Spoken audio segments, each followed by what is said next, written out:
en 2025. Pardon, on attend octobre 2025. Moi, honnêtement, je ne suis pas dessus. Honnêtement, moi, je ne suis pas dessus. Voilà, moi, je ne suis pas du tout dessus. Pour dire non, ça me fait mal, ou bien j'ai changé de sujet. Non, non, non, non, je ne suis pas dessus. De toute façon, après le jugement d'appel, là, vous étiez content là. Et puis Emmanuel Kwame pleurait là. C'est comme ça, aujourd'hui, ils sont contents aussi. Donc, vous acceptez, c'est puis on avance. Voilà. Vous voyez un peu, non. Donc, ne soyez pas déçus. C'est pas non, je suis déçu. Non, ne soyez pas déçus. Il y a un micro qui est ouvert. Dieu, ferme ton micro, Freddy, pardon. Chic Ben, ton micro est ouvert. Voilà. La honte là, je vais prendre la honte.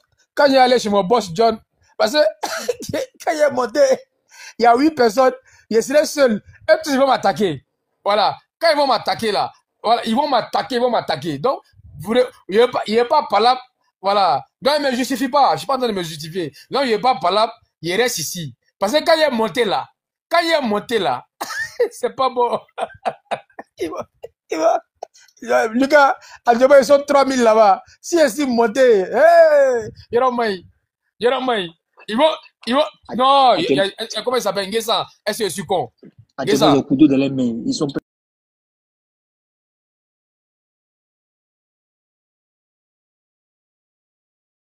Allez, non. Tous ceux qui vont prendre la parole là, ils vont grouper sur moi. Donc, il n'est pas cherché. Donc, les gars, pour dire, n'ayez pas honte. Ceux qui écrivent, on dit ça bug. C'est ce que j'ai dit. On ne doit pas remplir les cases. Voilà, on dit, Lucas, ça a commencé. Il pense qu'aujourd'hui, là, le live, là, on doit pas, on dit ça bug. Ça bug. On va retirer. Voilà. Voilà. Alors, laissez les quatre cases là vides. Voilà. Le sage a fini de parler. On va céder sa place. Le modéré, voilà. Celui qui finit. On cède la place. Quand c'est fini, voilà, on cède sa place. Voilà. Quand il finit, quelqu'un qui finit, il cède sa place. Okay. Si on te cherche, John. Il sait qu'on me cherche. Il sait qu'on me Bon, ok, on va laisser le modéré parler. Voilà, bonjour à tous. Bonjour à tous. Et moi, effectivement, c'est vrai que je ne suis pas du RHDP, mais je n'étais pas trop avec l'attitude, j'ai dénoncé un peu trop l'attitude de Gbagbo Koné et autres, parce que bon, en fait, pour moi, on est en 2025, et là, ce que je déploie un peu, c'est que l'État devait s'impliquer. L'État devait s'impliquer, pourquoi? Parce qu'on est en année électorale, et c'est ce que je disais, il faut mettre un peu sous éteignoir un peu ce genre de discours. Parce que, c'est vrai, le fait de faire la politique, il n'y a pas de problème, mais ils ont des millions d'abonnés aujourd'hui, et à n'importe quel moment, ils peuvent impacter vraiment toute une population. Là, il faut le reconnaître. Et aujourd'hui, donner ce genre de discours comme ce qu'on a vu, le fait de faire des cocktails Molotov et autres, tout ça, c'est pas de la politique en fait. Mais il y a des gens qui sont dans la rue. Aujourd'hui, vous savez qu'en Côte d'Ivoire, tout le monde a un smartphone. Et puis tout le monde a un téléphone pour être sur TikTok. Aujourd'hui, il peut donner ce discours de cocktail là, mais nous autres, on peut ne pas le faire, mais il y a beaucoup qui sont dans les petits quartiers qui peuvent le faire. Donc moi, je pense que l'État devait venir peut-être à visage découvert même, et puis profiter pour poser une plainte en même temps, puis le ramener. On va dire quoi? Parce qu'aujourd'hui, le pouvoir de RHDP a fait piquer ça. Ils ont déplacé un groupement pour aller chercher Biko qui n'avait même pas fait ce que lui il a fait. Si aujourd'hui, l'État a pu prendre des gens, mettre les gars comme les Damana Picassé, l'autre sous et Teignoa, c'est pas pour Gbagbo Koné qui allait venir dire que l'État, qui allait nous emmener à dire que l'État n'est pas démocratique. Donc, si jamais l'État le faisait, c'était un peu justifié quand même parce qu'on voyait un peu tout ça.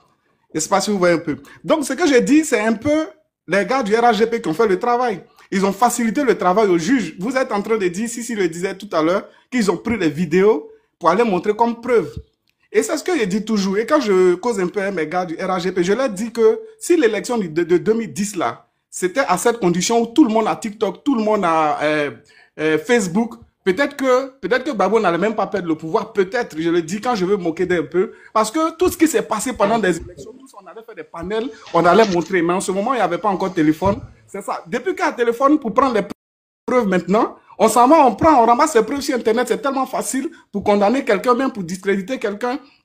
Il y en a tellement. Et les RHDP, sur tous les panels que les gens ont suivis, ils ont aidé à faire le boulot. Toutes ces paroles de menaces, toutes ces vidéos de il n'a qu'à venir, on se réjouissait. S'il vient, on va le mettre en prison. S'il vient, on va faire tout ça. Ça a favorisé un peu le truc. Et l'appel qu'on lance aujourd'hui au pouvoir, c'est pas là qu'on va venir vous dire que vous, c'est pas là vous allez chercher la crédibilité pour dire non que vous êtes démocratique. Ces gens de personnes-là, on doit les mettre sous les témoins. Je dis pas bien qu'on doit les tuer, mais quoi que ce soit, mais on doit les garder, on doit les faire taire. Parce que l'année est sensible. Et quand c'est sensible, c'est pour nous tous. Donc, il faut que l'État même prenne des décrets encore pour aller plus loin, pour essayer de toucher ces gens de personnes-là, pour essayer de les forcer à abandonner un peu ce qu'ils sont en train de faire.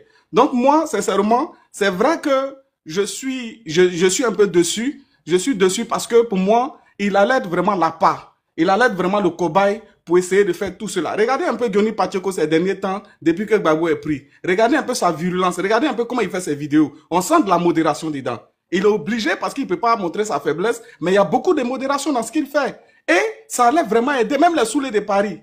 Et est-ce que depuis ça, Soulé a fait un truc sur Alassane depuis que Gbagbo a été pris? Il faisait ses vidéos de l'AES. Donc ça allait vraiment aider, mais c'était pas mauvais. Et je pense que là, l'État a manqué quelque chose. L'État devait vraiment aller à visage découvert et puis essayer d'arranger tout ça. Voilà, c'était un peu ça ma position.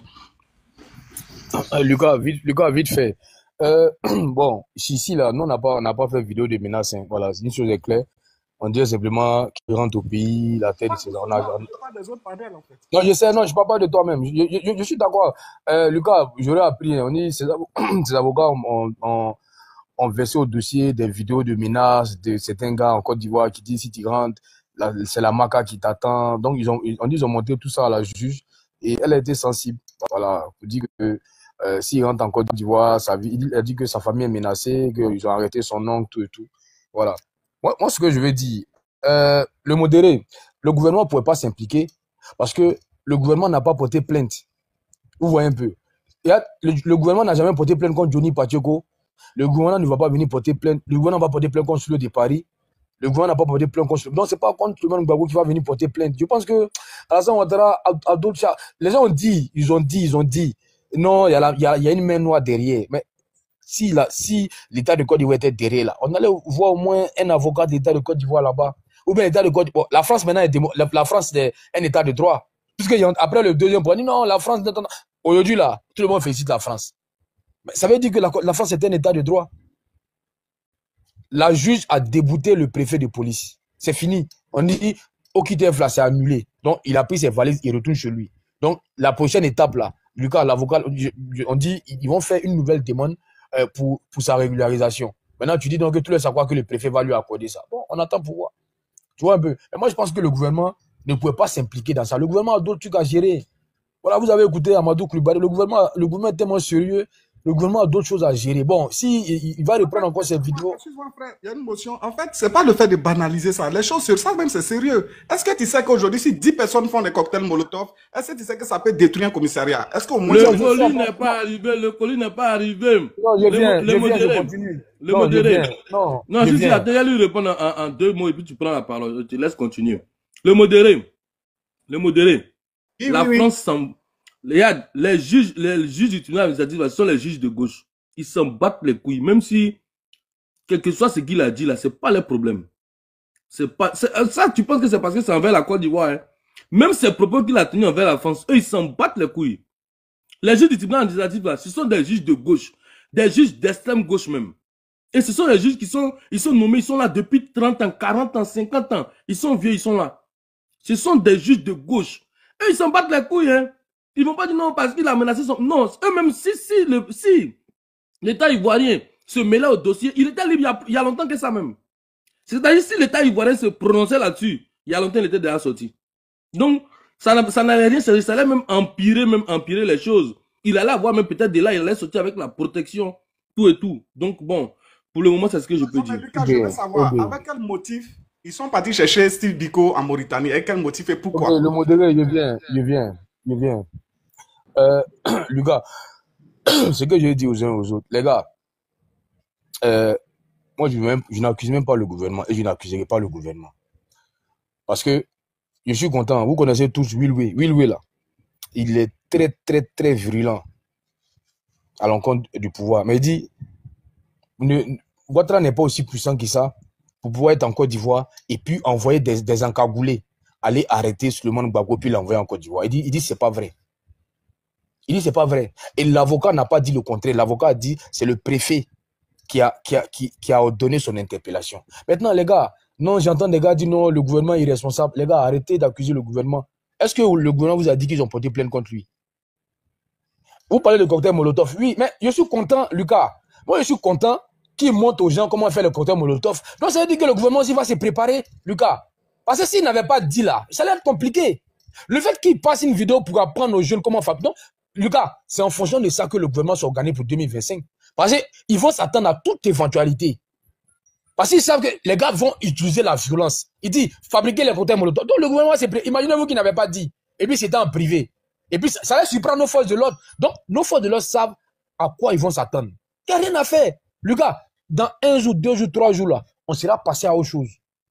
Tu vas voir qu'ils ne parlent plus de RLE, non. Ils vont commencer à parler de ça. Le dossier de CEI va ressortir. Et puis, on aura oublié sur le monde. 2 jours là, qui parle de Johnny Pacheco? Lucas, il y a 1 semaine, 2 semaines, tout le monde était sur Johnny. Mais Lucas, Aya Robert, avec l'autre là, comment il s'appelle? Oh, il cherche son nom. Comment il s'appelle? Mabio. Elles ont fait live 44 000 connectés. Je dis bien, elles ont fait live 44 000 connectés. Lucas, est-ce que tu penses que ces deux dames-là, ont une influence sur la Côte d'Ivoire? Non, je pose la question à toi. Non, il n'est pas là. Si, pardon, faut nous laisser fêter. Ils ont été fêtés, pardon. C'est l'influence qu'elles ont quand même. Laissez-moi, non, je continue. Non, Lucas, ok, je continue. Ok, je continue. Non, mais si, le truc c'est que les cocktails Molotov, là, quand il disait là, il n'a pas dit ça à un seul public cible. Tout le monde a entendu comment on fabrique. Je viens. Ok. Il y a un qui a mis 53 000 connectés. Merci, parce qu'au moment où je quittais, c'était 44 000. 53 000. Non, Aya Robert ou bien Mabio, là, n'ont aucune influence sur la Côte d'Ivoire, sur les Ivoiriens. Les Ivoiriens aiment le buzz. Les Ivoiriens, ils aiment béret. Est-ce que tu penses que si Aya Robert lance mot d'ordre là, ça peut avoir une influence sur les Ivoiriens? Les Ivoiriens aiment le buzz. Mabio est sorti de prison, on veut voir ce qu'elle va dire. 53 000 personnes. Nicapol, il a fait live. 200 000 personnes connectées. Donc, moi, j'ai dit aux uns aux autres, le virtuel là, et puis la réalité, c'est deux mondes différents. Ne vous battez pas sur le virtuel.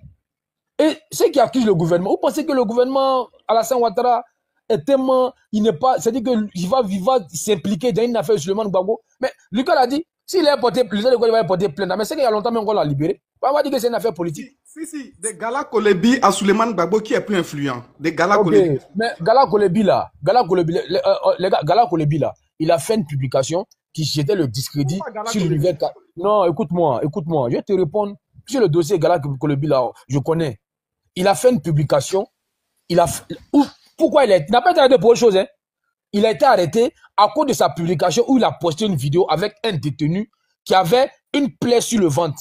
Et il a dit, on maltraite les prisonniers en Côte d'Ivoire. Voilà un détenu. Ils ont pris le marteau, ils ont pris une pointe, ils ont percé son ventre. Et il a mis la vidéo. Et quand il est interpellé, on lui pose la question. Ce sont les récits du procureur. Hein. On dit, mais la publication là, est-ce que tu as les preuves de ce que tu as vu? Il dit non, que c'est quelqu'un qui lui a dit. On dit, mais est-ce que tu as vérifié? Il dit non. Il n'a pas vérifié, il a publié l'information. Il a été arrêté pour diffamation. Quand tu fais ça, tu mets ça sur une vidéo, et là encore, il est en Côte d'Ivoire. Mais c'est le discrédit que tu dis que sur les prisons ivoiriennes, sur les gardes pénitentiaires, sur le ministère de la Justice et sur l'État de la Côte d'Ivoire. C'est pour dire que les prisonniers sont torturés en Côte d'Ivoire. Mais ce qui est faux. On n'a pas dit ici que Afin Guessa en 2020 a été électrocuté, qu'il est mourant. Le lendemain, Afin Guessa fait une vidéo et puis il dit que c'est faux. Le même Afin est sorti là. S'il avait été électrocuté là, mais vous pensez qu'il n'allait pas parler de ça? On fait des vidéos pour dire, comment il s'appelle? Peter 007 est en train d'être torturé en prison, qu'il est mourant. Peter 007 est sorti en pleine forme. Bonsoir, Bonsoir, bonsoir à tout le monde, à tout le panel. Moi, pardon, si je peux parler, parce que je vais partir au boulot. Ok, vas-y. Voilà, j'ai vu les panels. J'avais même décidé de ne même plus monter pour en parler. Mais je me rappelle être monté sur plusieurs panels RHDP. Et j'ai dit ceci. Qu'on devrait faire ignorer à Souleymane que si on continuait sur le chemin qu'on était là, c'est nous-mêmes qui allions lui donner même l'asile qu'il demandait. C'est pas ça qui est arrivé aujourd'hui là. C'est ça qui est arrivé aujourd'hui. Vous savez, c'est nous-mêmes là, les partisans du RHDP là, qui donnons la force à ceux-là, je vous jure. Parce que quand il y a quelque chose là, on est dessus. Là, c'est-à-dire que la gnane que nous on met dedans, même eux-mêmes qui ont leurs problèmes là, ils mettent pas ça dedans. C'est nous-mêmes là qui donnons plus de force, même quand ils ont leur truc là, qui leur donnent plus de visibilité sur la chose. Vous comprenez? Moi aujourd'hui là, franchement c'est une bonne leçon pour le RHDP, pour les partisans du RHDP surtout, ça va leur permettre demain que s'il y a les choses comme ça là, normalement on doit faire vu et ignorer. Nous, on doit même pas leur donner même la force même. Parce que plus on fait des panels, plus les gens vont en parler, plus il va avoir de la visibilité, plus ça va pousser certaines personnes à aller le soutenir là-bas. Ce que j'ai dit là, ce que je disais sur certains panels, et puis on me traitait même, non, on peut pas changer des trucs. Voilà ça qui est là.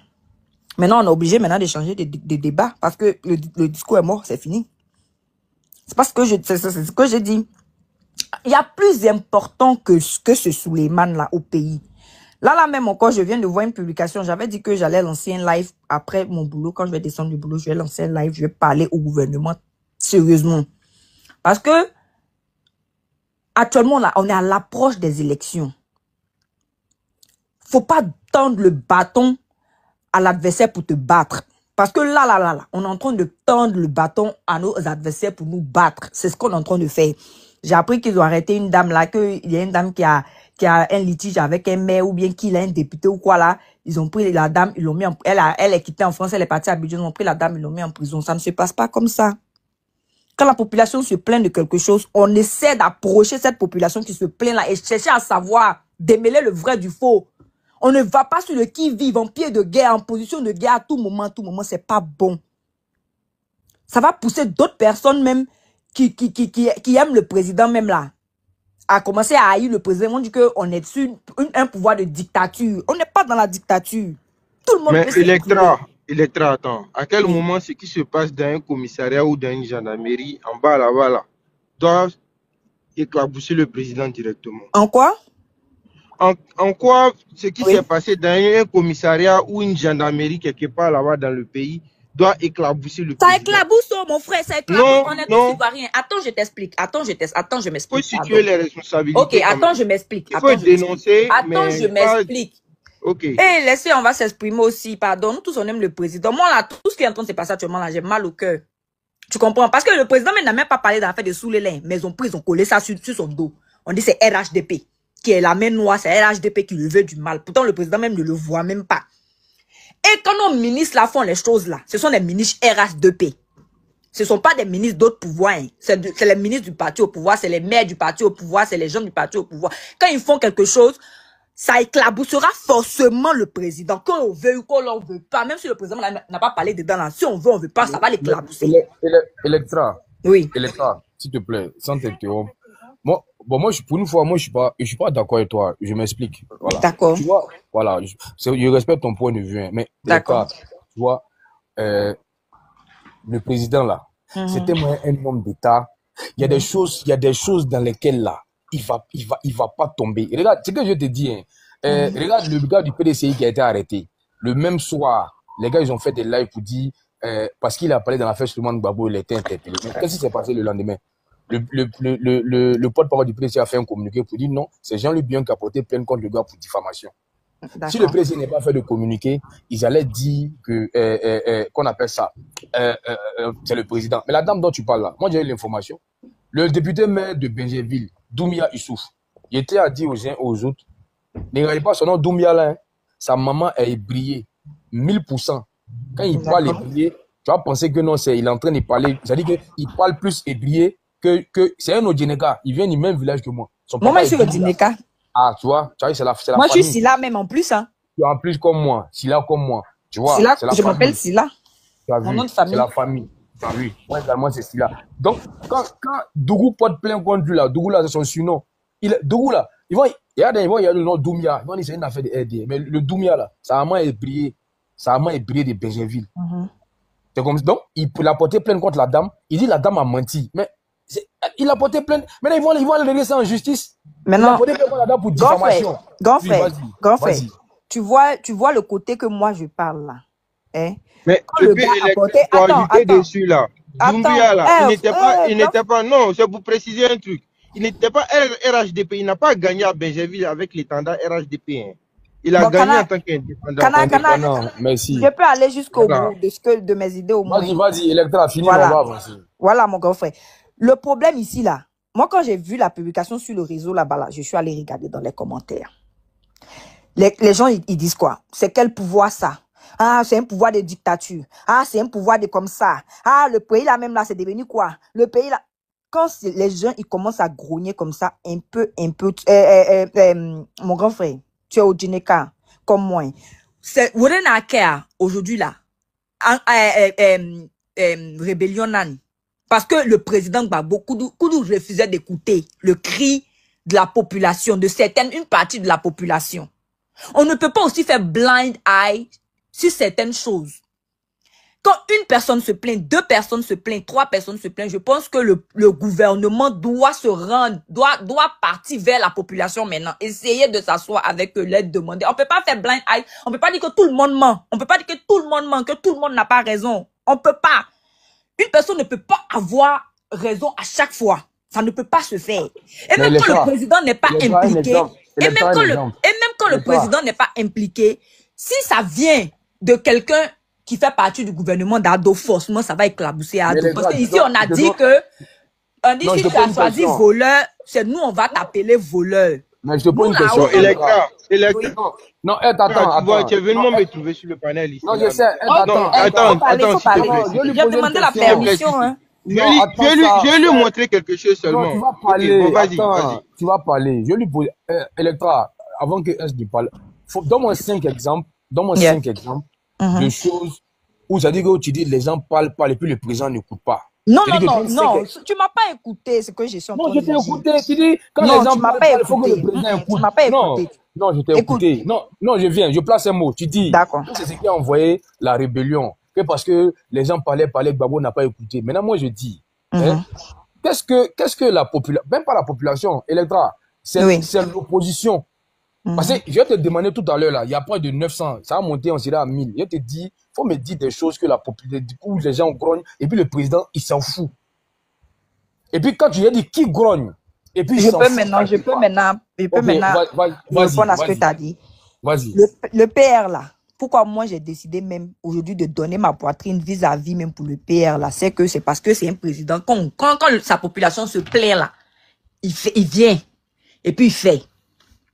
Tu comprends? Quand on se plaint de quelque chose là, le président essaie d'agir. Mais de ce que je suis en train de parler ici là, je parle de nous les militants, je parle des gens des composants du gouvernement. Je parle pas même du président directement parce que le président en lui-même là, il fait les choses bien. Mais nous qui sommes aux alentours là, nos petites choses qu'on fait, peut-être nos petits litiges personnels là, nos petits comme pour le monsieur Comé comme ça là. Il a des litiges personnels. Est-ce que c'est le président qui a vendu les terrains à M. Comé? Est-ce que c'est lui qui a mis le nom de M. Comé sur les papiers? Mais quand on parle de affaire des terrains aujourd'hui, on dit, le gouvernement de Côte d'Ivoire ne fait pas son travail, le gouvernement de Côte d'Ivoire a fait ceci, le gouvernement de Côte d'Ivoire a fait cela. Tu vois, c'est-à-dire que tout ce qu'on fait, tout ce que les gens qui sont à côté font, ça éclabousse le président indirectement, qu'il le veuille ou qu'il le veuille pas. Donc, c'est à nous, là, de changer notre manière de faire. S'il te plaît, ma soeur, idiot. Est-ce que tu te considères comme quelqu'un de complexé? Pas du tout. Pas du tout. Mais si moi je vois du complexe dans ton comportement. Complexé par rapport à quoi? Alors, je t'explique. Oui, j'écoute. On est dans le même pays là. Hein. Ok. Voici des gens, ils n'ont jamais rien réussi dans notre pays. Ils n'ont jamais rien sorti de terre. Ils n'ont jamais rien fait. Mais c'est à eux là, depuis 15 ans, ils se plaignent, ils se plaignent. Quand ils soulèvent un sujet, on éteint, ils soulèvent l'autre. On éteint, ils soulèvent l'autre. On éteint, ils soulèvent l'autre. Ils ne sont jamais satisfaits. Et nous, on doit les suivre dans leurs bêtises. Dans quelle bêtise? Non mais vous les suivez déjà là, vous les suivez parce que déjà là, vous avez permis à Souleymane d'avoir l'asile là. Écoute-moi, on est toujours dans la justification. Il suffit que les gens se plaignent d'un truc. Tu vas voir que même nous-mêmes, les partisans du monsieur, on va commencer à les aider. Oui, il faut que le gouvernement regarde. Oui, parce qu'on essaie d'être parfait. On n'est pas des saints. Dans notre gouvernement, il n'y a pas de saints. Mais au moins, on a des gens qui essayent de faire les choses bien. Ils essayent, c'est des humains. Avant d'être des ministres, avant d'être objectifs. C'est l'objectif. Calmez-vous, monsieur. Calmez-vous. C'est tout. Les gens du RHDP sont trop bornés. Non, on n'est pas bornés. Arrête ça. Arrête de jeter le discrédit. En 14 ans de règne, mon frère F, en 14 ans de règne du président. En 14 ans de règne, je vais se passer actuellement en 2025 à l'approche des élections là. est-ce qu'en 14 ans de règne, on a vu ça? De toute façon, mais comment tu veux résoudre l'opposition un a toujours problème de existé. 30 ans? L'opposition a toujours existé. Ils ont toujours fait des vidéos sur les réseaux sociaux. Ils ont toujours appelé la population. Mais est-ce qu'aujourd'hui, la vague de Electra, excuse-moi, c'est moi j'ai mis le mot spectacle. Electra, je respecte ton point de vue, hein. Mais les gens, ils sont en bas, ils sont en train d'enregistrer, tu vois. Ils sont en bas, ils sont en train d'enregistrer. On va utiliser le canal adéquat pour en parler, mais ils sont en bas, ils sont en train d'enregistrer. Attends-toi à ce que ta vidéo là, ce que tu es en train de dire là, je vais te laisser parler, hein, mais attends-toi à ce que quelqu'un va publier ça pour dire, voilà, une militante du RADP se plaigne de la sang, et puis ils vont commencer à relayer. Ils sont en bas. Ils sont en bas. Ils sont en train d'être enregistrés. Je les vois. Voilà. Donc, ce que je te suggère, je vois que tu es abonné à moi. Je me suis abonné à toi en retour même. Tu vois, non? Moi, je pense que, on va utiliser le canal. C'est-à-dire que si on veut dire des choses, tu ne le verras pas faire sur un live. Et puis, ils vont se plaindre de... Ils vont pas se plaindre de... Il y a un truc que j'aime chez eux, hein. Il y a un truc que j'aime chez eux. Tu vas pas les voir sur un live, et puis tu vas les voir en train de se plaindre de Gbagbo et de ses proches. Non. Mais off, ils le font, hein. Voilà. Moi, ce que je te dis, tu as tout à fait raison. C'est ton point de vue. On peut pas t'empêcher de dire ce que tu ressens. Mais moi, je dis simplement, devant 800, 900 personnes, souvent, il y a plus de 1000 personnes ici. Ils sont pleins, ils sont là. Garde non, et puis on se parle en privé, tu vois. Et puis si je peux trouver des mots pour te rassurer, mais même si je peux t'appeler, et puis on échange. Peut-être que je pourrais trouver les mots pour t'apaiser. Parce que ils sont là, hein, ils sont là. Voilà. Mais tu vas pas nous voir un jour en train de faire un enregistrement, et puis il a dit, ah, voilà un gars qui est en train de critiquer Gbagbo. Il n'y a pas de vidéo où tu vois un gars en train de dire, non, Gbagbo même là, ça en a fait des femmes là, ou bien les gars qui sont à côté de Gbagbo là, c'est comme ça, c'est comme ça. Non, il n'y en a pas. Ils font bloc. Et puis en privé, ils se parlent. Moi, je te dis, Electra, il faut faire confiance au président. Et moi, je ne pouvais pas penser qu'en 2010, pour moi, en 2010, avril 2011, moi, j'avais perdu espoir. Au début, moi, je suis né en avril, 25 avril. Mais quand le mois d'avril a commencé et que je vois que le président était toujours au golf, je voyais Laurent Gbagbo le narguer. Mais ils font quoi là-bas? Ils sont coincés. Nos 40... Moi, il dit c'est fini. Il dit non, il dit c'est fini pour vieux là. Et puis, je vois après, changement de situation. Voilà, vieux là, c'est ce qu'il fait. Quand les gens parlent de la vie, Electra, la Côte d'Ivoire là, c'est chez nous ici que la vie là, c'est moins cher. Et il y a au Mali dernièrement, les gens n'en parlent pas, hein. Ils ont créé taxe. C'est-à-dire que Electra, si tu es au Mali, quand tu vas acheter recharge là, l'État a mis 10%. C'est pas Orange, hein. C'est-à-dire que l'État a mis 10%. Et Orange applique les 10%, c'est le consommateur qui paye ça. Ils ont créé des taxes. Mais qu'est-ce qu'ils ont fait? Ils ont pris le communiqué d'Orange Mali là, et puis ils ont publié sur Internet que c'est en Côte d'Ivoire. En Côte d'Ivoire ici là. En Côte d'Ivoire ici là. La vie est chère. La vie est chère partout, Electra. L'inflation là, c'est mondial. Mais quand tu les entends là, ils disent AES. Mais ils vont pas te parler de la vie chère là-bas. Là-bas là, quand tu dis que la vie est chère, on te prend, on te met en prison. Le coût de la vie, c'est moins cher que dans les autres pays. Mais c'est pour ça qu'ils viennent plein chez nous ici. Il y a un qui met en bas, la vie chère, le président ne coûte pas. La vie est chère partout. Même en France où les gens sont là, il y a l'inflation là-bas. Vous pensez qu'Alassane Ouattara, il a un bâton magique, et puis tape, il règle les problèmes. Et les gars, il le coûte la population. Il le coûte. Mais les opposants là, ils sont malhonnêtes souvent, Electra. Ils sont malhonnêtes. Ils sont tous dans la manipulation. Celui qui ne banne pas, c'est ado. Celui qui n'arrive pas à jouir, c'est ado. Celui qui, quand il drague sa go refuse, c'est ado. Tout ce qui se passe en Côte d'Ivoire, c'est ado. Mais Electra, tu penses que le président, il ne coûte pas? Tu penses que nous, les militants, nos parents, s'ils ont un problème, ils vont pas grogner? Tu penses que si nous, on a un problème, là, on va pas grogner? On va grogner. Mais c'est parce qu'on sait que là, c'est pas seulement en Côte d'Ivoire. C'est parce qu'on sait que le problème là, ça existe partout. La vie est chère partout. Mais j'ai fait le tour des panels. Ce qui se passe au Mali là, où le gouvernement a créé des taxes là, où la population se plaint.